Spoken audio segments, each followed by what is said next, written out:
Good morning friends and my dear students, welcome to our channel. मैं राजेंद्र मंडलोई आपका हमारे इस चैनल पर फिर से बहुत बहुत स्वागत करता हूं। जैसा कि आप सभी जानते हैं कि हमारे इस चैनल के माध्यम से आपकी इंग्लिश को हम कवर कर रहे हैं। आप किसी भी क्लास के हों, कहने का तात्पर्य ये है कि आप कक्षा 9वीं से लगाकर 12वीं तक के कोई सी भी क्लास के हों, इवन आप मिडिल स्कूल को भी बिलोंग करते हों, तो हमारे चैनल के माध्यम से उपयुक्त मटेरियल आपको प्रोवाइड किया जा रहा है। अब बात करते हैं हम नई सीरीज की। आज से हम एक नई सीरीज स्टार्ट करने वाले हैं। इसमें हम ग्रामेटिकल पोर्शन को कवर करेंगे। अब ग्रामेटिकल पोर्शन एक ऐसा टॉपिक है कि जो आपकी किसी भी एग्ज़ाम में, चाहे वो स्कूल की बात करें, किसी कॉम्पिटिटिव एग्ज़ाम की बात करें, तो आपके लिए वो हेल्पफुल रहता ही है। ठीक है दोस्तों, कल मैंने एक कम्युनिटी टैब डाली थी, कल या परसों, और उसमें मैंने आपसे पूछा था कि हमने क्लास 10th और 12th का more than half syllabus cover कर दिया है, मतलब हाफ ईयरली एग्ज़ाम तक का हमने कवर कर लिया है। तो अब हमारे पास ऑप्शन है कि हम राइटिंग स्किल पढ़ें, ग्रामर पढ़ें। तो राइटिंग स्किल की यदि हम बात करें तो बहुत सारे स्टूडेंट ने राइटिंग स्किल की बजाय ग्रामर पर ज़्यादा जोर देने को कहा है, मतलब ग्रामर के वीडियोस प्रोवाइड करने के लिए बोला है। तो ग्रामर के वीडियोस हम स्टार्ट कर रहे हैं। और जो मेरे प्रिय स्टूडेंट्स हैं, कुछ स्टूडेंट्स ऐसे भी हैं जो राइटिंग स्किल की बात कर रहे हैं, तो मैं आपसे एक बात ज़रूर कहना चाहूँगा कि आपके ग्रामर के कॉन्सेप्ट क्लियर हैं, है ना? मैं जानता हूँ ये बात। तो आप ये चाह रहे हैं कि ग्रामर तो हमारी क्लियर है, थोड़ी बहुत तो रहेगी तो मैं करवा दूँगा, या आप खुद भी कर सकते हैं, तो राइटिंग स्किल हमें करना चाहिए। लेकिन हम ये चाहते हैं कि सभी को साथ लेके चलें। आपके जो भी डाउट्स हैं वो सारे डाउट्स मैं क्लियर करूँगा, इसकी मैं गारंटी देता हूँ, तो आप चिंता ना करें, डोंट वरी। फ़िलहाल हम ग्रामर को कवर करते हैं और समय समय पर हम आपकी राइटिंग स्किल को भी कवर करने का प्रयास करेंगे। तो अब बिल्कुल भी टाइम वेस्ट ना करते हुए आज के वीडियो की शुरुआत करते हैं। आपसे एक रिक्वेस्ट ज़रूर करूँगा कि आप हमारे इन वीडियोज़ को आपके फ्रेंड्स, रिलेटिव्स, कलीग्स, आपके क्लासमेट्स के पास शेयर करना ना भूलें, ताकि वह भी इसका फ़ायदा ले सकें। फिर से मैं आपको बता दूं कि आज से हम नई सीरीज़ स्टार्ट कर रहे हैं, वो है ग्रामर की। तो ग्रामर एक ऐसा टॉपिक है कि ये सीरीज़ बाय सीरीज़ चलता है। सीरीज़ बाय सीरीज़ मतलब इसमें लिंक रहती है। जैसे आज जो मैं वीडियो आपके लिए प्रोवाइड कर रहा हूँ, इस वीडियो को आप कवर करेंगे तभी आप आगे वाले वीडियो को देखेंगे तो अच्छे से समझ पाएंगे। ठीक है? तो ग्रामर जो रहती है, ग्रामर का सबसे महत्वपूर्ण जो बेसिक होता है, आधार होता है, वो होता है टेंस। क्या होता है? टेंस। मेरे ख्याल से सभी स्टूडेंट्स टेंस के बारे में जानते होंगे, और यदि आप नहीं भी जानते हैं तो आगे आने वाली जो भी ग्रामर का टॉपिक है, चाहे वो एक्टिव वॉइस, पैसिव वॉइस हो, चाहे वो नरेशन हो, चाहे वो इफ़ अनलेस हो, है ना, चाहे वो नो सुनर देन हो, है ना, इम्फेटिक हो, ए टू जेड ग्रामर जो है वो बेस्ड रहती है टेंस पर। कहने का तात्पर्य है कि टेंस, यदि आपको टेंस के कॉन्सेप्ट क्लियर हैं तो 99% ग्रामर जो है वह आप बहुत ही आसानी से सीख जाएंगे। और मैं आपको इतने आसान और सरल तरीके से सिखाने का प्रयास करूंगा कि आप खुद मुझे कमेंट्स करके बोलेंगे कि सर वाकई में हमें समझ में आया है। इस चीज़ की मैं गारंटी देता हूं। तो जैसे जैसे मैं आपको बताता जाता हूं, वैसे वैसे आप मुझे फॉलो करते जाइए, और जो भी कॉन्सेप्ट हैं उन कॉन्सेप्ट को मद्देनज़र रखते हुए, मतलब जो जो भी मैं आपको बता रहा हूँ उनको फॉलो कीजिए। जैसा मैं बोल रहा हूँ वैसा आप करते जाइए। आपकी ग्रामर में ऐसी करवा दूंगा कि आप सोच भी नहीं सकते कि यूट्यूब या मोबाइल के माध्यम से, कंप्यूटर के माध्यम से, आप हमारे चैनल के माध्यम से आप इतनी आसानी से ग्रामर सीख पाएंगे। ठीक है? तो आज के इस वीडियो में मैं टेंस का एक आपके सामने एक चार्ट लेकर आया हूँ।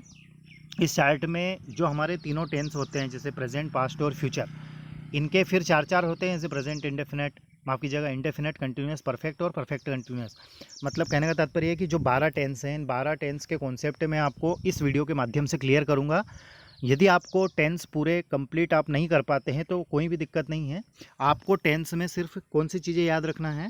आपको टेंस में सिर्फ सबसे पहली चीज़ तो ये है कि सारे टेंस को आपको सीरियल वाइज इनके नाम पता होना चाहिए। जैसे प्रेजेंट इंडेफिनेट के चारों, तो पहला जैसे प्रेजेंट इंडेफिनेट हो गया, प्रेजेंट कंटिन्यूस हो गया, फिर प्रेजेंट परफेक्ट हो गया, उसके बाद में प्रेजेंट परफेक्ट कंटिन्यूस हो गया, चार हो गए। अब इसके बाद में पाँचवें नंबर पर आपको लाना है past indefinite. Past indefinite, past continuous, past perfect और पास्ट परफेक्ट कंटिन्यूस। इसके बाद में फ्यूचर की बात करें तो future indefinite, future continuous, future perfect और फ्यूचर परफेक्ट कंटिन्यूस। ऐसे आपको सीरियल में एक तो इनके नाम याद रखना है, पहला रूल हो गया। दूसरा रूल ये है कि जो भी टेंस है, जैसे मान लीजिए कि प्रेजेंट इंडेफिनेट है, तो प्रेजेंट इंडेफिनेट में आपको सिर्फ क्या याद रखना है?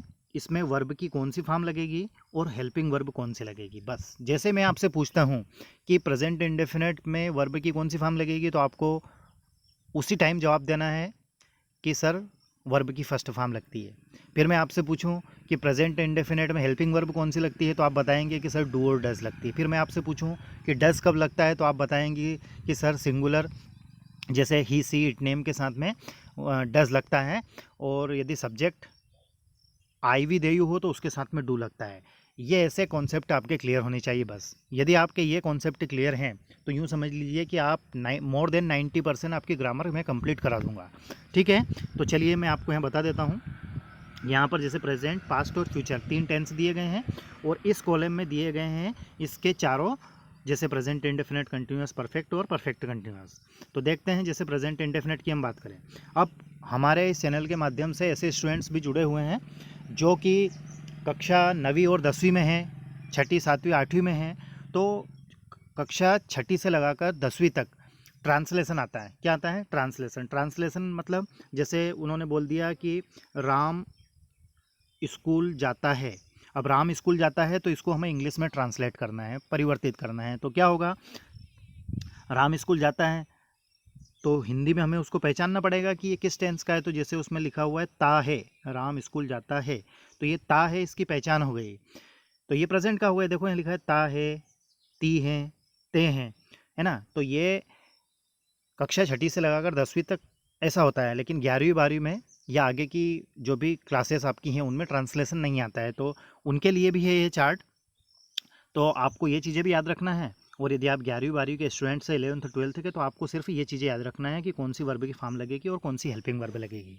ठीक है, तो प्रेजेंट इंडेफिनिट की यदि हम बात करें तो इंडेफिनिट में वर्ब की फर्स्ट फॉर्म का प्रयोग होता है और हेल्पिंग वर्ब डू और डज का प्रयोग होता है। फिर बात करें हम प्रेजेंट कंटिन्यूअस की, तो प्रेजेंट कंटिन्यूअस में वर्ब की फर्स्ट फॉर्म प्लस आईएनजी और हेल्पिंग वर्ब इज, एम और आर का प्रयोग होता है। पहचान है, रहा है, रही है, रहे हैं। ठीक है, ये चीज़ें आप नोट भी करते जाइएगा या फिर एक ऐसा चार्ट बना लीजिए, इस चार्ट को आपको याद करना है। ठीक है, जितनी जल्दी आप इस चार्ट को याद कर पाएंगे उतनी ही जल्दी आप अच्छे से सीख पाएंगे। अब प्रेजेंट परफेक्ट की यदि हम बात करें तो वर्ब की इसमें थर्ड फॉर्म का प्रयोग होता है। कोई सा भी परफेक्ट टेंस हो तो वर्ब की थर्ड फॉर्म का प्रयोग होगा। इसमें जो पहचान है, चुका है, चुकी है, चुके हैं, और हेल्पिंग वर्ब इसमें हैज़ और हैव का प्रयोग होता है। लास्ट वाला है प्रेजेंट परफेक्ट कंटिन्यूअस, तो इसमें थोड़ा सा चेंजेस मैं करूँगा कि से रहा होगा, से रही होगी, से रहे होंगे, आपको पहचान लगाना है। प्लस इसमें टाइम रहता है, तो टाइम के स्थान पर यहाँ रहता है सिंस और फॉर।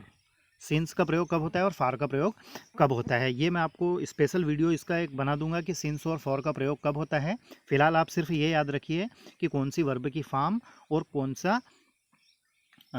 सी हेल्पिंग वर्ब लगती है। ठीक है, तो ये सारी चीज़ें मैं आपको क्लियर करवाऊंगा। अब पास्ट इंडेफिनिट की बात करें तो पास्ट इंडेफिनिट की जो पहचान है वो या था, ई ए है। ठीक है, या था, ई ए, हेल्पिंग वर्ब डिड का प्रयोग होगा। अब पास्ट परफेक्ट की कंटिन्यूस की बात करें तो कोई सा भी कंटिन्यूस टेंस होता है तो उसमें वर्ब की फर्स्ट फॉर्म में आईएनजी होता है ना। तो यहाँ पर भी वर्ब की फर्स्ट फॉर्म प्लस आईएनजी होगा और हेल्पिंग वर्ब वाज और वर। वाज का प्रयोग होता है आई, ही, सी, इट नेम के साथ, और वर का प्रयोग होता है वी, दे, यू के साथ। अब पास्ट परफेक्ट की बात करें तो पास्ट परफेक्ट में वर्ब की थर्ड फॉर्म का प्रयोग होता है। इसकी पहचान है चुका था, चुकी थी, चुके थे, और इसमें सिर्फ एक ही हेल्पिंग वर्ब का प्रयोग होता है, वो है हैड। ठीक है, इसी प्रकार से पास्ट परफेक्ट की बात करें तो पास्ट परफेक्ट कंटिन्यूस की बात करें, माफ़ कीजिएगा, तो इसमें वर्ब की फर्स्ट फॉर्म में आईएनजी होगा और हेल्पिंग वर्ब होगी इसकी had been, had plus been. ठीक है, अब बात करते हैं फ्यूचर टेंस की, तो फ्यूचर टेंस में पहला है फ्यूचर इंडेफिनिट, इसमें वर्ब की फर्स्ट फॉर्म,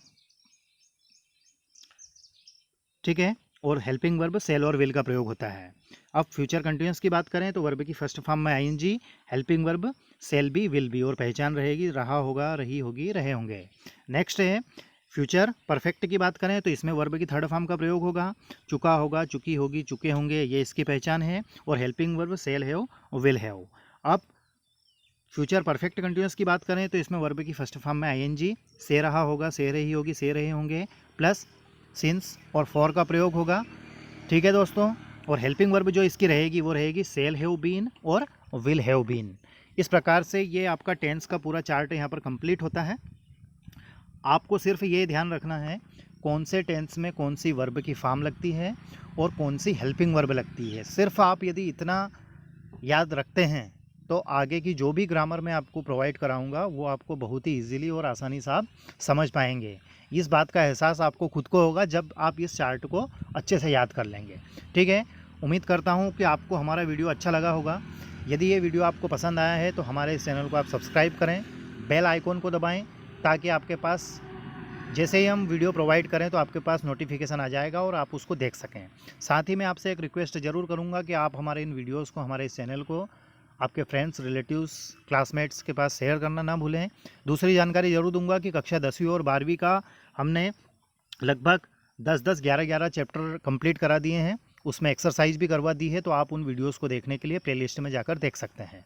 ठीक है दोस्तों, आज के इस वीडियो में इतना ही। अपना ध्यान रखें, अपने परिवार के सदस्यों का ध्यान रखें, अच्छे से तैयारी करें।